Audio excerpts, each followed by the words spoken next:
Good morning, students. I am Dr. S.K. Goyal from SPC Government College, Ajmer.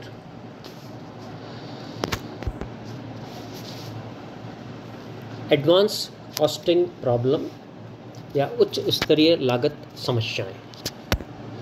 जैसा कि आप जानते हैं, हमने प्रीवियस क्लासेस में कॉस्टिंग के बारे में पढ़ा है, जहां पर हमने मेथड्स ऑफ कॉस्टिंग पढ़े हैं या मेथड्स फॉर कॉस्ट एसर्टेनमेंट पढ़े हैं, जिनमें मुख्य रूप से unit costing, job and contract costing, process costing, operating costing, batch costing, multiple और composite costing, cost plus costing, target costing आदि मेथड पढ़े हैं, जो मेनली कॉस्ट एसर्टेनमेंट के लिए काम में आते हैं। ये अलग अलग नेचर पर डिपेंड करता है कि किस नेचर का बिजनेस है, उसके हिसाब से कॉस्टिंग मेथड काम में लिया जाता है। इसके अलावा हमने पढ़ा है सिस्टम ऑफ कॉस्ट अकाउंटिंग, जिसमें हमने स्टैंडर्ड कॉस्टिंग, बस्टिंग पढ़ा है। ये दोनों जो हैं कॉस्ट एसर्टेनमेंट की टेक्निक नहीं हैं, बल्कि ये दोनों कॉस्ट कंट्रोल टेक्निक्स हैं। लागत नियंत्रण करने के दृष्टिकोण से इनका हम उपयोग करते हैं। इसके अलावा हमने टेक्निक्स ऑफ कॉस्टिंग में मार्जिनल कॉस्टिंग भी पढ़ा है, जहां मार्जिनल कॉस्टिंग में हम कॉस्ट को फिक्स्ड एंड वेरिएबल में अलग अलग बांटते हुए मार्जिनल कॉस्ट के आधार पर डिसीज़न लेते हैं। तो जो मार्जिनल कॉस्टिंग है, ये मेनली डिसीज़न मेकिंग टेक्निक है, जो प्रबंधकों के समक्ष इस प्रकार से सूचनाएं उपलब्ध करने में सहायक होती है ताकि वो डिसीज़न आसानी से ले सकें।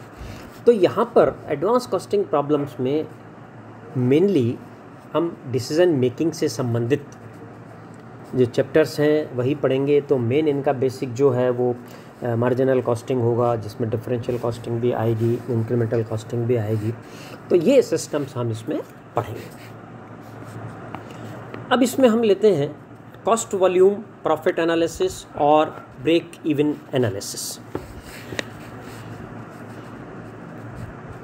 जैसा हमने प्रीवियस क्लासेस में पढ़ा है, कॉस्टिंग में हम जो कॉस्ट को अलग अलग नेचर के हिसाब से बांटते हैं on the basis of function. हम उसको फैक्ट्री कॉस्ट के रूप में बांटते हैं, टोटल कॉस्ट बांटते हैं, और जो खर्चे हैं इसी तरीके से हम वेरिएबिलिटी के आधार पर फिक्स्ड, वेरिएबल, सेमी वेरिएबल इस तरीके से बांटते हैं। तो वो यहाँ पर हमारे काम में आएंगे। जो वेरिएबिलिटी के आधार पर हम खर्चे बांटते हैं वो यहाँ पर हमें काम में आएंगे।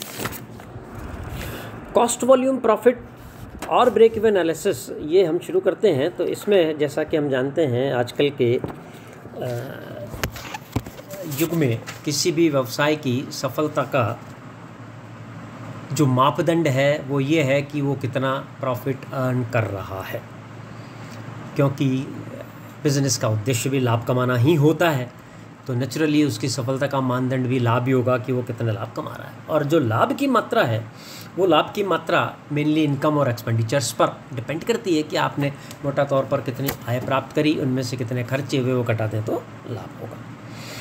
ये जो लाभ फैक्टर है, ये जो लाभ की राशि है, ये विभिन्न फैक्टर्स, विभिन्न कारकों पर निर्भर करती है, जिनमें अगर हम मोटे तौर पर कहें तो जो मैन्युफैक्चरिंग कंसर्न्स हैं, उन मैन्युफैक्चरिंग कंसर्न्स में जो प्रॉफिट है वो कॉस्ट और सेलिंग प्राइस इस पर डिपेंड करता है। तो मेन फैक्टर हो गए कॉस्ट, सेलिंग प्राइस। इसके अलावा वॉल्यूम ऑफ सेल्स, कि हम कितनी मात्रा में विक्रय कर रहे हैं। कॉस्ट में दोनों तरीके की लागत शामिल होती है, वेरिएबल कॉस्ट भी आएगी, फिक्स्ड कॉस्ट भी आएगी। इसका भी एक बड़ा रोल है, क्योंकि हमारा जैसे प्रोडक्शन लेवल अगर कम होगा तो प्रोडक्शन लेवल जितनी हमारी कैपेसिटी है उससे अगर हम कम पर काम करेंगे तो जो फिक्स्ड कॉस्ट पर यूनिट है वो इंक्रीज़ हो जाएगी। तो ये भी एक बहुत बड़ा फैक्टर होता है कि आप किस लेवल पर प्रोडक्शन कर रहे हैं, आपकी जो कैपेसिटी है उसके कितने ऑपरेटिंग लेवल पर आप काम कर रहे हैं। क्योंकि जो फिक्स्ड कॉस्ट्स हैं उसके बारे में आप जानते हैं, ये समय से संबंधित होती है और इसका प्रोडक्शन लेवल से संबंध नहीं है। जितनी मिनिमम होनी है वो तो होगी ही। तो अगर हम मैक्सिमम यूटिलाइजेशन करें हमारी कैपेसिटी का, तो जो फिक्स्ड कॉस्ट पर यूनिट है वो रिड्यूस हो जाती है। तो इस तरीके से हम कह सकते हैं कि जो किसी भी संस्थान का लाभ है वो लाभ लागतों, मूल्यों और मात्रा के पारस्परिक प्रभावों का फलन एवं परिणाम है। The profit is a function and resultant of the interplay of cost, price and volume. इन तीनों चीज़ों पर ये निर्भर करता है।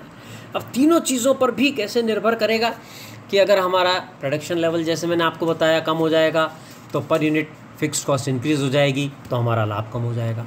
अगर हम प्रोडक्शन लेवल हायर रखेंगे तो प्रोडक्शन लेवल हायर रखने पर हमारी जो फिक्स्ड कॉस्ट है वो पर यूनिट कम हो जाएगी तो हमारा प्रॉफिट बढ़ जाएगा। इसी प्रकार से अगर हम सेलिंग प्राइस इंक्रीज़ करें और बाकी सब चीज़ें अपरिवर्तित रहे तो हमारा प्रॉफिट इंक्रीज़ हो जाएगा। या हमारी जो कॉस्ट है उस कॉस्ट में हम कमी करें तो हमारा प्रॉफिट इंक्रीज़ हो जाएगा, या कॉस्ट इंक्रीज़ होती है तो प्रॉफिट लेवल कम हो जाएगा।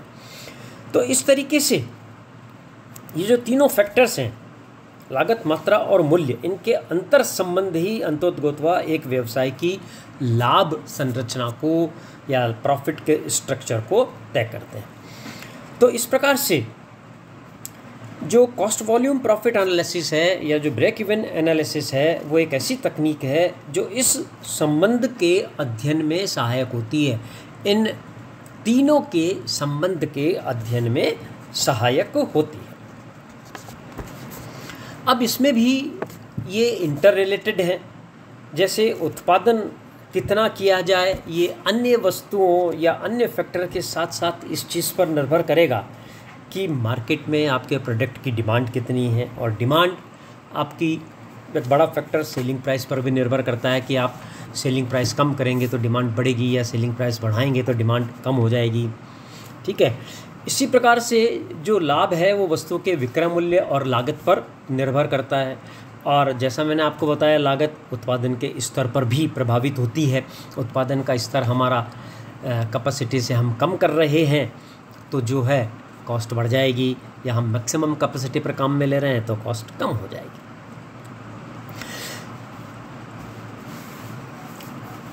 अब इसी प्रकार यहाँ जो ये एक कह सकते हैं हम कि ये जो है एक प्रॉफिट प्लानिंग अप्रोच, लाभ नियोजन अप्रोच है, और हरमन सी हेज़र ने ठीक ही कहा है कि एक औसतन व्यवसाय के लाभ नियोजन में व्यवसाय की मात्रा, लागत एवं मूल्य का संबंध सर्वाधिक महत्वपूर्ण घटक होता है। अब यहाँ पर एक सम विच्छेद विश्लेषण भी शब्द काम में आया है। तो जैसा कि आप जानते हैं ब्रेक इवन पॉइंट या सम विच्छेद बिंदु किसे कहते हैं हम। सम विच्छेद बिंदु जो है वो सम विच्छेद बिंदु क्रियाशीलता का वह बिंदु है जहाँ पर कुल आगम और कुल व्यय बराबर हो, या व्यवसाय की रेवेन्यू एंड एक्सपेंडिचर जहाँ पर बराबर हो। दूसरे शब्दों में हम कह सकते हैं सम विच्छेद बिंदु बिक्री का वह बिंदु होता है जहाँ पर आगम और लागत बराबर होता है, या जहाँ संस्था को नो प्रॉफिट नो लॉस होता है, नो प्रॉफिट नो लॉस, यानी कि आप जो सेल कर रहे हैं उन सेल से जो हमारे को कंट्रीब्यूशन अंशदान जो प्राप्त होता है वो अंशदान इतना ही प्राप्त होता है कि हम हमारी संस्था के फिक्स्ड कॉस्ट रिकवर कर पाएँ।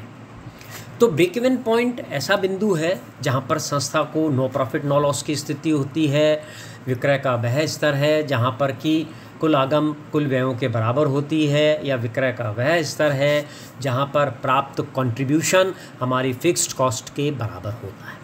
ब्रेक इवन पॉइंट से अगर कम विक्रय होगा तो संस्था लॉस में होगी, और अगर ब्रेक इवन पॉइंट से हायर लेवल पर विक्रय होगा तो वहाँ पर हम लाभ कमाने की स्थिति में आ जाएंगे। अब objective of cost volume profit analysis, लागत मात्रा लाभ विश्लेषण के उद्देश्य क्या हैं। लागत मात्रा लाभ विश्लेषण जो है एक वित्तीय प्रबंध में महत्वपूर्ण स्थान रखता है, क्योंकि ये लाभ नियोजन प्रक्रिया का एक महत्वपूर्ण अंग है। यहाँ पर लागत मात्रा और लाभ के आपसी संबंध और बिक्री में किसी भी परिवर्तन का व्यवसाय की लाभदायकता पर प्रभाव का ज्ञान या नॉलेज प्रबंध को लाभ नियोजन एवं नियंत्रण में सहायक होता है। सामान्यतः लागत मात्रा लाभ विश्लेषण से प्रबंधकों को निम्नलिखित जो सूचनाएं हैं या जानकारियां हैं वो प्राप्त होती हैं, जैसे विभिन्न उत्पादन स्तरों पर उत्पादन लागत एवं लाभ की क्या मात्रा होगी, विक्रय की वह कौन सी मात्रा होगी जहां पर उत्पादन की स्थायी और परिवर्तनशील लागतें विक्रय मूल्य के बराबर होंगी, जैसा मैंने आपको बताया इसे हम ब्रेक इवन पॉइंट भी कहते हैं।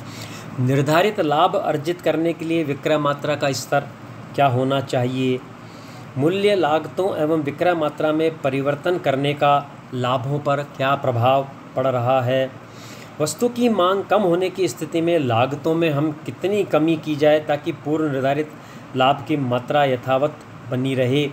वस्तु की मांग कम हो रही है और अगर हम सेलिंग प्राइस कम कर रहे हैं तो नेचुरली या तो हमें उसका वॉल्यूम बढ़ाना पड़ेगा या हमें उसकी कॉस्ट भी रिड्यूस करनी पड़ेगी। विक्रय मिश्रण में परिवर्तन, सेल्स मिक्स, जो एक से अधिक प्रोडक्ट बनाते हैं तो उसमें सेल्स मिक्स में अगर हम परिवर्तन करें तो उसका लाभों पर क्या प्रभाव होगा, या किसी संयंत्र के विस्तार का लागत पर क्या प्रभाव पड़ेगा, किसी वस्तु की बिक्री या किसी संयंत्र का परिचालन बंद कर दिया जाए तो उसका लागत और लाभों पर क्या प्रभाव होगा। तो इस प्रकार हम देखते हैं कि लागत मात्रा लाभ विश्लेषण प्रबंध के लिए एक अत्यंत ही उपयोगी है, क्योंकि यह संस्था के लाभों को प्रभावित करने वाले घटकों के आपसी संबंधों के बारे में सूक्ष्म रूप से आपको जानकारी से अवगत कराता है।